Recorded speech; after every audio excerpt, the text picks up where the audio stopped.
Excuse me. I've been trying to record, but nothing is recording.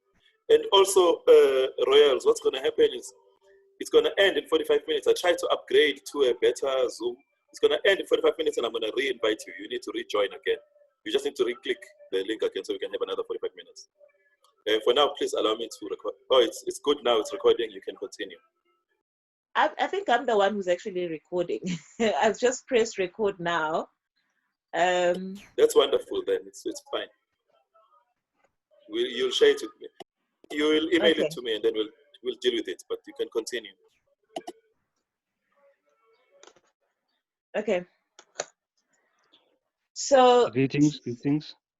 Sorry to disturb, but the volume is very low, and I don't think it's on my side because it's quite low. So if anything can be done, I'd appreciate it. Thank you very much. Can you hear me now? Yes, I can. Okay, cool. I'll put the audio device closer. Okay, so it's used so lavender is used to treat anxiety, insomnia, burns, skin acne, and skin irritation, as well as, this is still being studied, depression. So how you prepare it, when you're planning on ingesting it, you prepare it as a tea, but you must use very small amounts. And you can also use it as like make a tincture out of it, or either it could be alcohol based or glycerin based. And we said we're going to have a discussion on how the preparation process for tinctures and the teas next week. So for the relaxation, where it comes, when it heals anxiety and stuff, any insomnias, everything that has to do with the cognitive brain, the aromas are the ones that actually give you that healing effect. It is not always necessary to ingest it. I would advise people to not ingest things where it's actually not necessary for you to ingest them. So the burns and the skin acne, you can actually, what's this? You can dry them and prepare like almost like iskezo of some sort. I don't know how English is escaping me. So iskezo for burns, and you can actually include it as part of your skin treatment because it's actually good for the skin, lavender. So to treat headaches, this is a first aid treatment.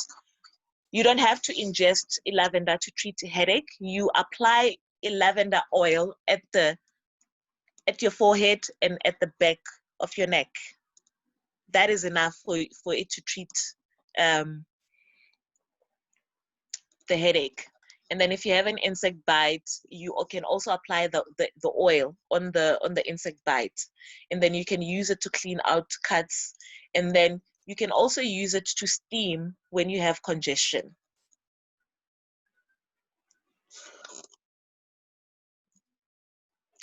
So the side effects: too much lavender is not good for you, as it slows down the central nervous system. And in some instances, it may cause constipation for an individual, especially when you're ingesting it.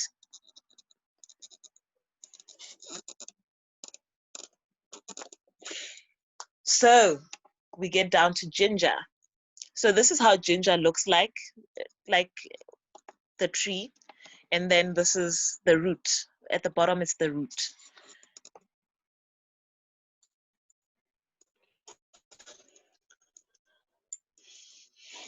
So the chemical composition of ginger, it contains a chemical called gingerol's healing properties. And gingerol is related to turmeric. And you know, I refrained from saying stuff is related because I realized with my uncle when I said rosemary is related to mint, and he suddenly thought that he could replace mint with rosemary. And I'm like, they are related, but they don't do the same thing. I don't know if it makes sense. So this breed of ginger is not indigenous to Africa. It's from Asia and the Pacific Islands. There is one. Thank you, Mam Klemia, for sending the one that actually grows in KZN. We might. I will include it on the next session. So this breed of ginger it came with those people that traveled here to South Africa. It's not indigenous. What that actually, the significance of knowing that is that you can't just plant it with the rest of your herbs. It might take over some of your. Okay, it's gonna cut.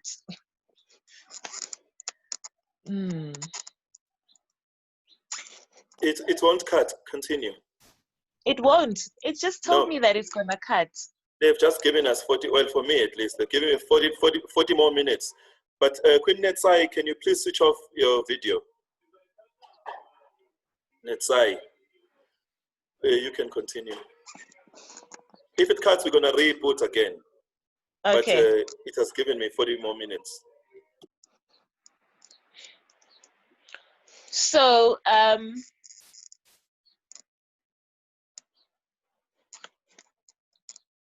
so the talking about the significance KZN ginger, will you share it on the Yes. screen for us, this KZN ginger?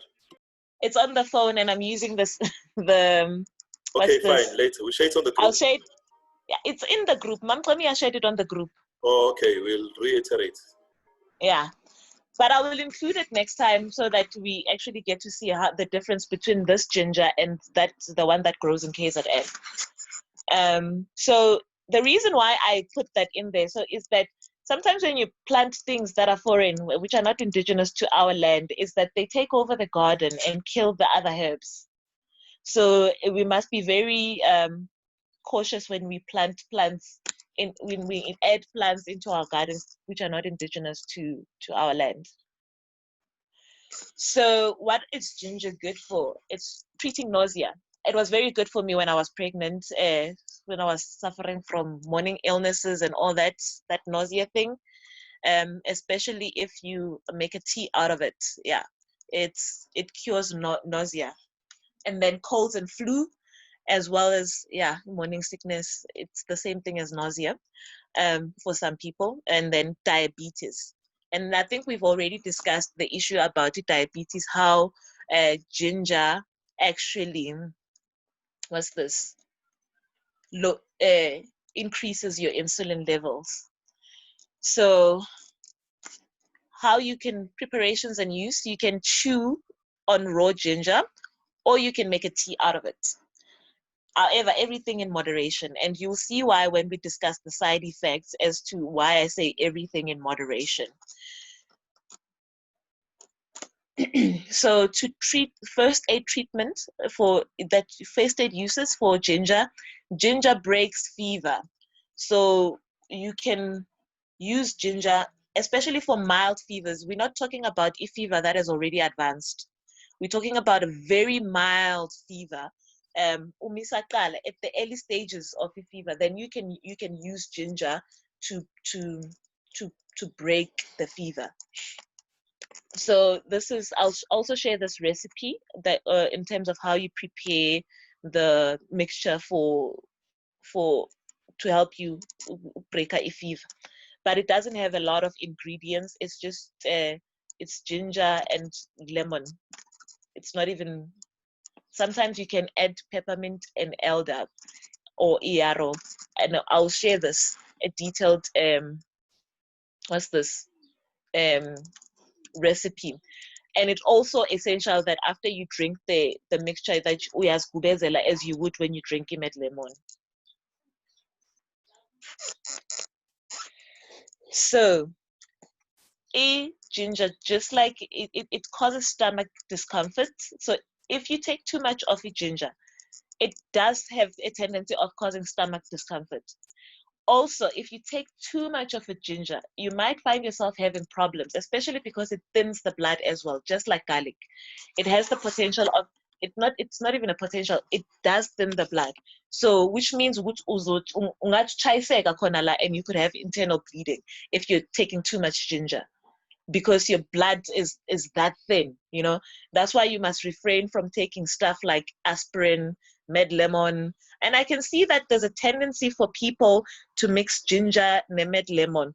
Rather use fresh lemons, because med lemon contains aspirin, and ginger thins the blood, aspirin thins the blood, and you're putting yourself in a very compromising situation, because if you get that slightest cut, then what could have been a minor cut might end up being like a very serious cut, like because of the amount of bleeding that would happen.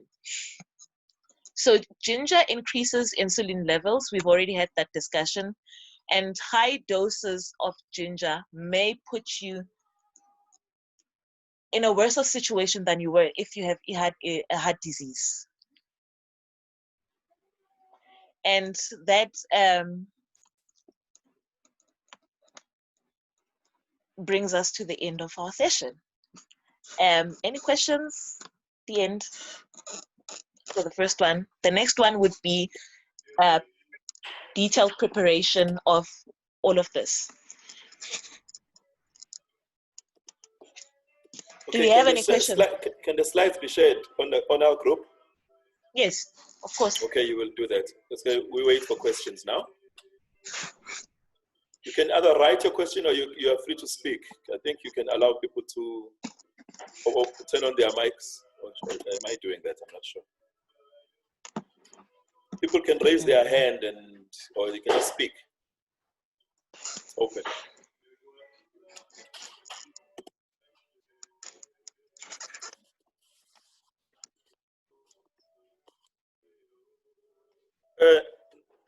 If there are no questions, then we can maybe put the questions on the group. People are free. If there's no questions, we shall, in 3 minutes, shut down. We don't need the extra 40 minutes. This is efficient use of time. Can we ask, was the session useful? Should we have the next week's session? That's one question. The session has been amazing. We give thanks. We've been jotting down, but I'm glad you're sharing the slides, because trying to write and listen at the same time, it's been a bit challenging, but thanks. One question from my side, Nkosi. I've been taking ginger for the past 2 weeks. As you know, you've been taking me through my journey. Do I limit my intake of it? I'm starting to enjoy it, and it seems to be now a ritual. But I guess I'll touch base with you offline. However, it's 2 weeks too much. Should I stop? I'm giving it to the kids, to my mother, to my aunt who has diabetes. How do I handle the getting used to it and making it part of our daily intakes? Thanks. Gogo Ritabile, at the beginning of the session, I expressed that people should not take medication they don't need. You must refrain from taking medication. I noted, King Dunmang, I noted, people must refrain from taking medication they don't need, because the medications they do things to our body, you know, like ginger, it thins your blood, and it also increases your insulin levels. So if you don't need ginger, other than for cooking purposes, I'm not seeing why it would be necessary to prolong a treatment that you don't need. Noted. Got you. Sorry, I missed the beginning of the session. Got you.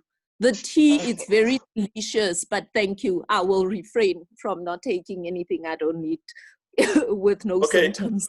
On that point, can I just ask one more question?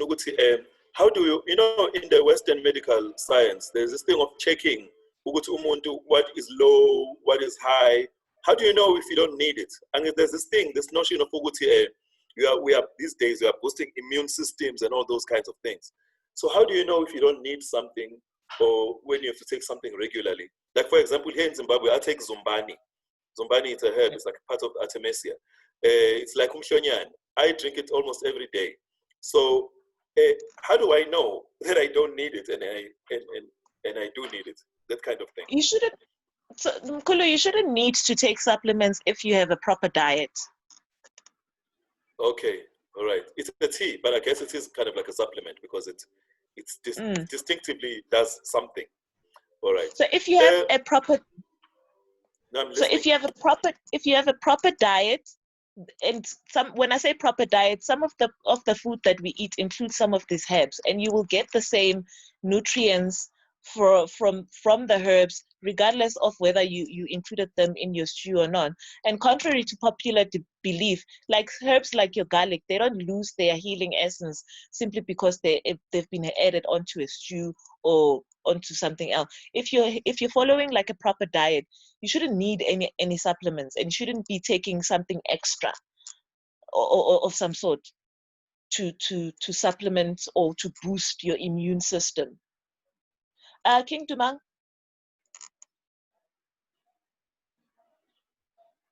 Thank you.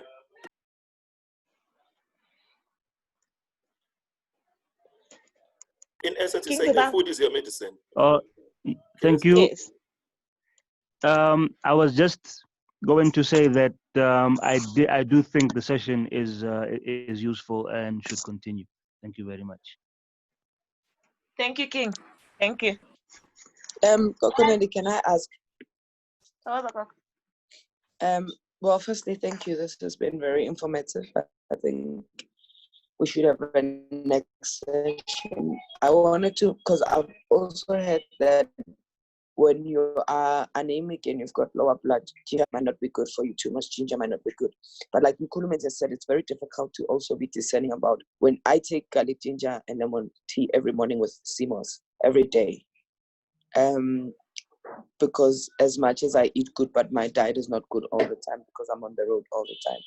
So how do you start to be discerning of what's too much and what's not too much? And is it true about the effects of ginger if you're anemic and if you're low blood?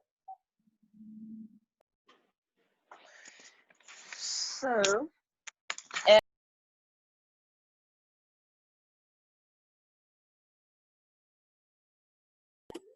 Okay, should we declare the session closed? Is there one more question, comment? Yeah, Nelly was responding to my question, but I think she spoke while she's muted. Oh, okay, all right. Thank you, everybody. I'm sorry I couldn't hear you the last part of your question, Coco Janelle. No worries. But sisonke sibambene asiye phambili. We shall not die of curable diseases or curable things. Amandla wethu on a health level. So I think the session is over now. Sibonga kakhulu. I'm assuming there's no more questions.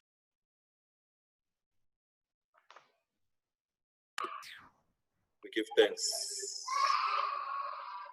They shall continue in the group.